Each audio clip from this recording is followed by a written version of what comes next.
Olá, pessoal. Todos são bem-vindos ao nosso curso Panorama da Bíblia. Hoje falando sobre o tema Hebreus, o livro de Hebreus. A proposta desse canal é trazer um conteúdo da Bíblia, um conteúdo cristão. Já fizemos o comentário dos 39 livros do Antigo Testamento, está aí no canal, de Gênesis até Malaquias. E também já gravamos 18 livros do Novo Testamento, os Evangelhos, o livro de Atos, as cartas de Paulo e hoje o livro de Hebreus. Se inscreva no canal se não é inscrito, se gostar do conteúdo, deixa o curtir e também comente aí o que você achou dessa aula, desse estudo. E também o meu Instagram está aí, @pastorDanielDutra. Lá eu sempre posto as atualizações do canal.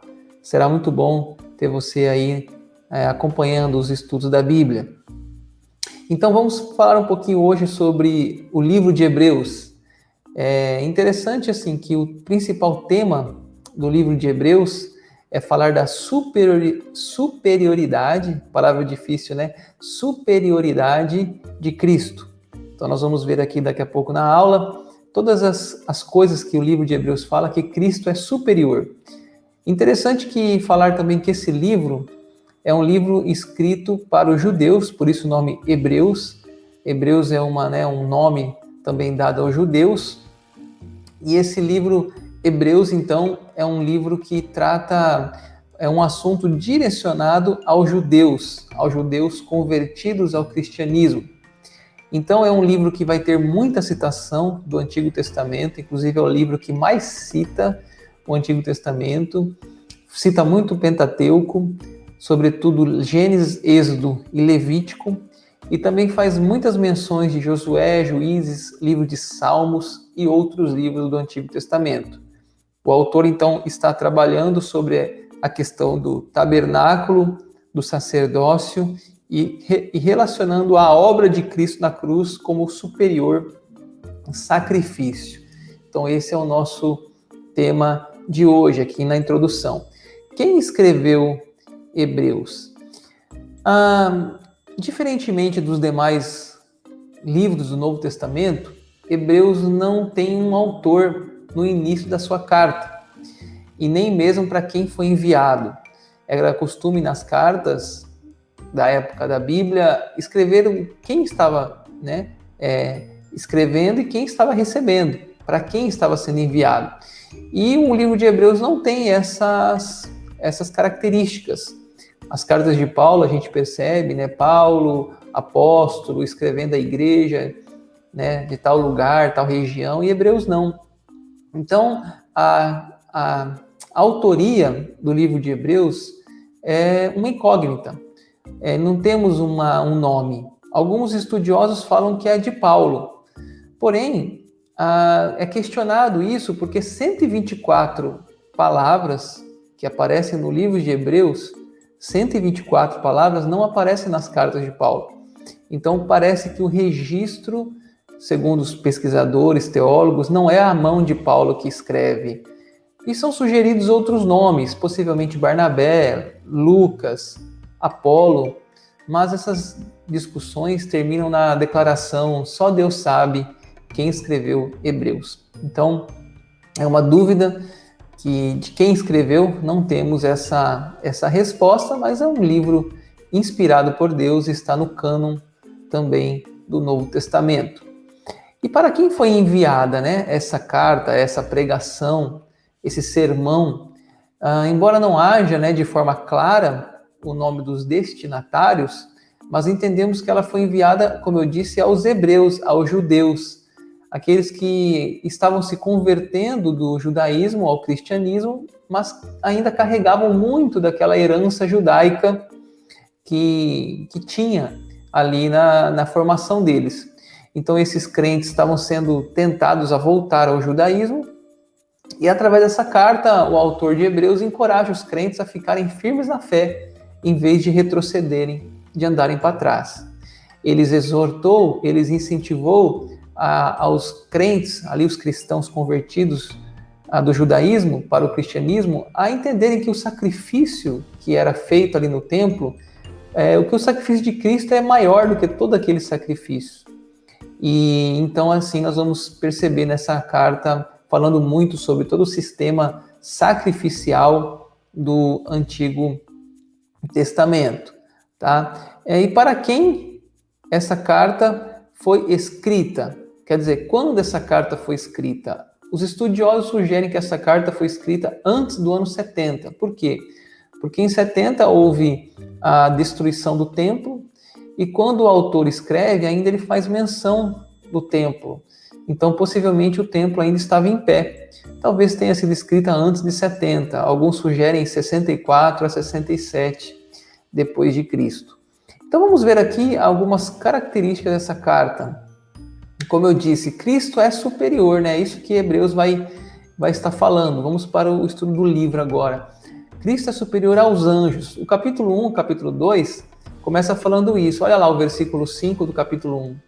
Pois a qual dos anjos disse, jamais, tu és o meu filho, eu hoje te gerei. E outra vez, eu lhe serei pai, e ele me será filho. E novamente, ao introduzir o primogênito do mundo, diz, e todos os anjos de Deus o adorem. Então nós vamos ver aqui no começo do livro de Hebreus, depois você pode ler todo o livro, algumas pessoas elas primeiro assistam a minha devocional, aqui o meu estudo, depois vão para o livro, porque aí conseguem compreender melhor toda a passagem, todos, né, os capítulos do livro. Então no capítulo 1 e capítulo 2 nós vamos ver que Cristo é superior. Por quê? Porque os anjos são apenas mensageiros de Deus, né? Anjos não podem ser adorados, anjos não podem ser idolatrados. Só Cristo é o Filho. Os anjos são meros adoradores de Deus. Cristo é adorado. Anjos são meras criaturas. Cristo é o Criador. Os anjos são servos. Cristo é o Rei, é o Senhor. Então, o autor de Hebreus vai mostrar essa comparação que Cristo é superior aos anjos. E continuando nesse mesmo raciocínio, Cristo é superior a Moisés. Por isso, capítulo 3, por isso, santos irmãos, que participais da vocação celestial, considerai atentamente o apóstolo e sumo sacerdote da nossa confissão, Jesus, o qual é fiel àquele que o constituiu, como também era Moisés, em toda a casa de Deus. Jesus, todavia, tem sido considerado digno de tanta maior glória do que Moisés, quanto maior honra do que a casa tem aquele que a estabeleceu. Então, o capítulo 3 de Hebreus vai falar que Cristo agora é superior a Moisés. Quem é Moisés? Moisés é uma referência para o povo judeu. Foi o maior líder do povo judeu. O homem que tirou o povo da escravidão do Egito, conduziu o povo 40 anos no deserto.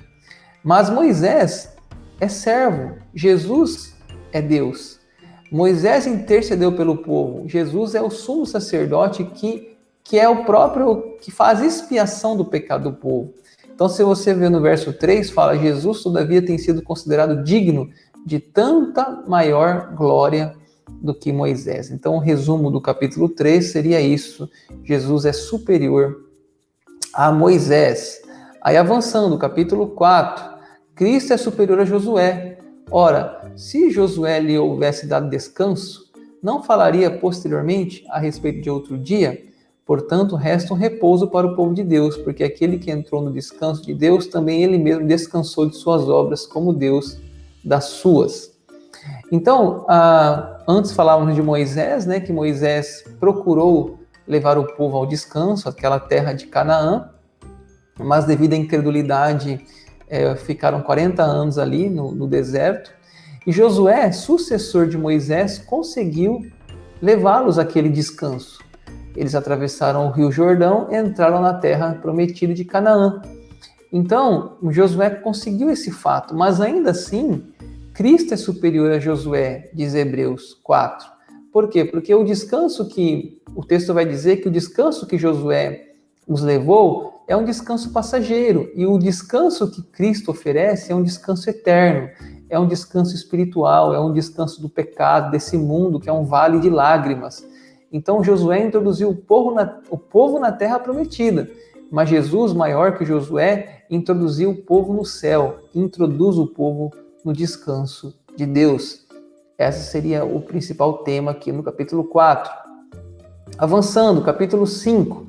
Cristo é superior a Arão, porque todo sumo sacerdote, sendo tomado entre os homens, é constituído nas coisas concernentes a Deus a favor dos homens, para oferecer tanto dons como sacrifícios pelos pecados.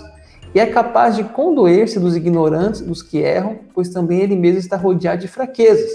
E por esta razão deve oferecer sacrifício pelos pecados, tanto do povo como de si mesmo. Ninguém, pois, toma esta honra para si mesmo, senão quando chamado por Deus, como aconteceu com Arão. Então aparece ali no final, né? Arão.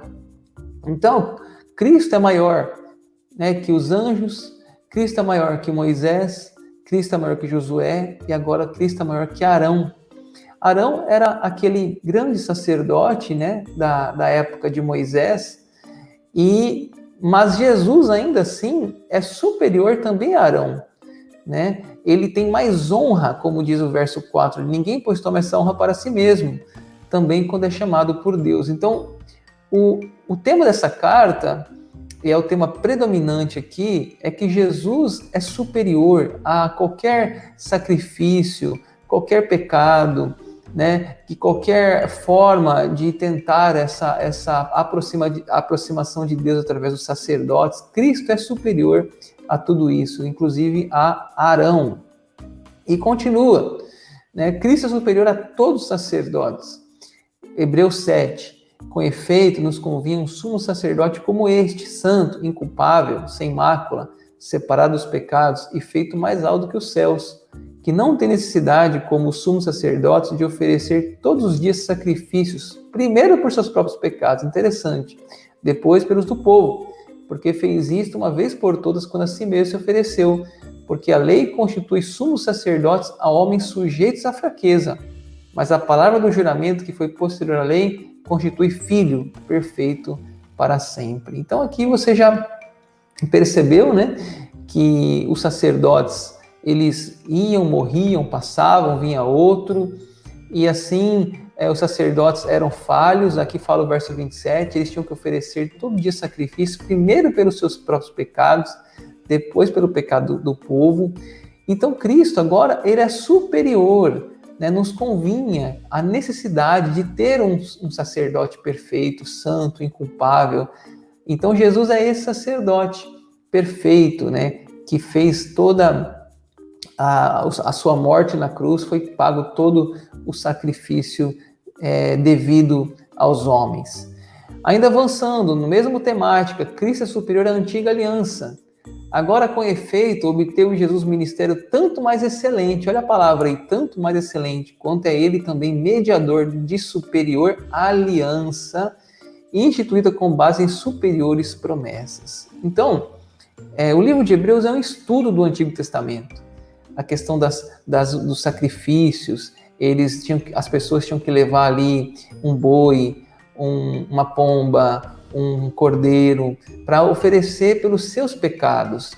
E Cristo, então, ofereceu a si mesmo. O João Batista falou assim: eis o Cordeiro de Deus que tira o pecado do mundo. Então, ele é superior à antiga aliança. Por isso que a gente fala antiga aliança antes de Jesus, nova aliança depois de Jesus. Na antiga aliança, nós ainda fazíamos sacrifício, levávamos ovelhas, bois para morrerem e o sangue deles representar a nossa culpa. Mas quando Jesus Cristo morre na cruz, acabou essa necessidade de ficar levando o sacrifício, porque ele é o supremo sacrifício. É isso que o livro de Hebreus está ensinando aos judeus convertidos. Olha Hebreus 9:2, é muito bonito aqui, que fala um pouco do tabernáculo. Com efeito, foi preparado o tabernáculo, cuja parte anterior, onde estava o candeeiro, a mesa, a exposição dos pães, se chama o Santo Lugar. Por trás do segundo véu se encontrava o tabernáculo, que se chamava o Santo dos Santos, o qual pertencia a um altar de ouro para o incenso e a arca da aliança, totalmente coberto de ouro, no qual estava uma urna de ouro contendo o maná, o bordão de Arão que floresceu e as tábuas da aliança. Então aqui o autor de Hebreus, ele faz uma lembrança do tabernáculo. O que foi o tabernáculo? Quando o povo saiu do Egito, eles estavam peregrinando ali 40 anos, Deus fez um mapa para Moisés construir um lugar que tivesse uma tenda de encontro, um tabernáculo. E eles armavam e desarmavam aquele tabernáculo, e os detalhes foram feitos como Deus ordenou a Moisés. E que está escrito ali no capítulo 9, né? Tinha várias partes, tinha ali o santo lugar, que tinha o candeeiro, a mesa, depois tinha o Santo dos Santos, que ficava a Arca da Aliança. Então, você vê que o livro de Hebreus ele tem todo um contexto do Antigo Testamento aqui, mas que agora Jesus Cristo vai fazer esse supremo sacrifício e fazer essa nova aliança, né? Depois desse tabernáculo foi construído por Davi, Salomão, né? No caso Davi e Salomão, eles construíram o primeiro templo, né? De Jerusalém ali. Então, ali realmente foi uma cópia do tabernáculo em proporções maiores. E ali, assim, saiu do deserto, desse montar e desmontar, para um templo físico de material e pedras, né, e cimento. E assim, Hebreus 10, 19, tendo, pois, irmãos, intrepidez para entrar no Santo dos Santos pelo sangue de Jesus, pelo novo e vivo caminho que ele nos consagrou pelo véu, isto é, pela sua carne. Isso aqui é muito bonito, porque aquele lugar Santo dos Santos, que ficava ali depois da cortina, ali onde ficava guardada a Arca da Aliança, ali quem entrava ali era somente o sumo sacerdote. Então, quando Cristo morreu, pelo sangue de Jesus, agora a gente tem acesso a esse Santo dos Santos, que é exatamente a presença de Deus. Então, quais são as implicações? É que hoje a gente pode orar, não precisa de um sacerdote para ouvir a nossa oração, né? Nós podemos falar com Deus diretamente. A cortina foi rasgada, né? Através de Jesus, temos acesso às bênçãos de Deus. Então, é uma grande mudança da nova aliança para a antiga aliança. E assim, Cristo abriu esse caminho para todos agora terem acesso a Deus, né? Então, aqui tem uma divisão do livro. No capítulo 10 marca uma divisão. A primeira parte, né, tratou ali Cristo, o perfeito sumo sacerdote. Cristo é maior, né, do que Moisés, do que Josué. Cristo é maior do que Arão. E agora, no segundo parte do livro, a partir do capítulo 10, falando então o que Cristo é o caminho perfeito. Então, até o capítulo 10, o que Cristo fez, e a partir do capítulo 10, o que nós devemos fazer, então, com tudo isso. Em capítulo 11, não tem como deixar de citar o Heróis da Fé, né? O capítulo 11, ora, a fé é a certeza de coisas que se esperam, a convicção de fatos que não se veem, pois pela fé os antigos obtiveram bom testemunho, pela fé entendemos que foi o universo formado pela palavra de Deus, de maneira que o visível vê existir das coisas que não aparecem. Então, o capítulo 11 é um capítulo muito conhecido, muito lido, e há uma magnífica definição de fé, né? A fé é a certeza das coisas que se esperam, a convicção de fatos que não se veem, e depois então somos introduzidos a uma galeria de heróis de Deus, heróis da fé. É citado Abel, Enoque, Noé, Abraão, Moisés, Sansão, Davi, Samuel. Todos esses viveram pela fé, e nós também temos hoje que viver pela fé. Essa seria a ideia. E aqui no capítulo 12, fala então que a gente tem que lutar para não ficar nos rudimentos, sair dos embaraços da fé. Olha lá, portanto também nós, visto que temos a rodear-nos de tão grande nuvem de testemunhas, desembaraçando-nos de todo o peso do pecado que tenazmente nos assedia, corramos com perseverança a carreira que nos está proposta, olhando firmemente para o autor e consumador da fé, Jesus, o qual, em troca da alegria que lhe estava proposta, suportou a cruz, não fazendo caso da ignomínia, e está sentado à destra do trono de Deus. Então aqui é muito bonito essa parte, porque é como ele fala assim, uma ideia que você está num grande estádio, imagine você num grande estádio e está tendo uma competição, uma corrida.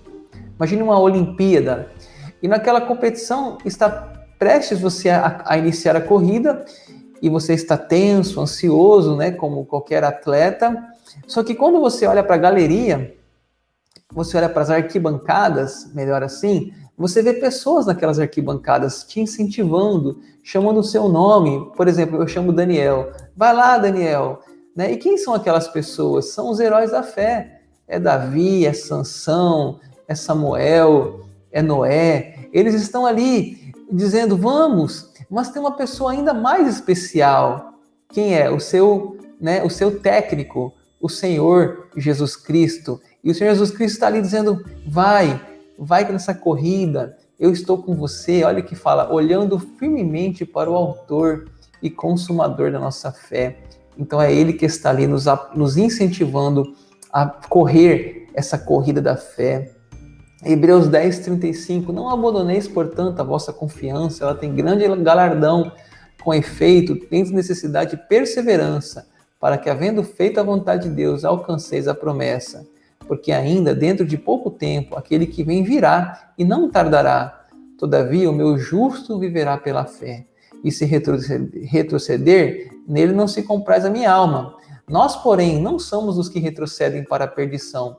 Somos, entretanto, da fé para a conservação da alma. Então, aqui é o resumo, né? Nós temos que avançar.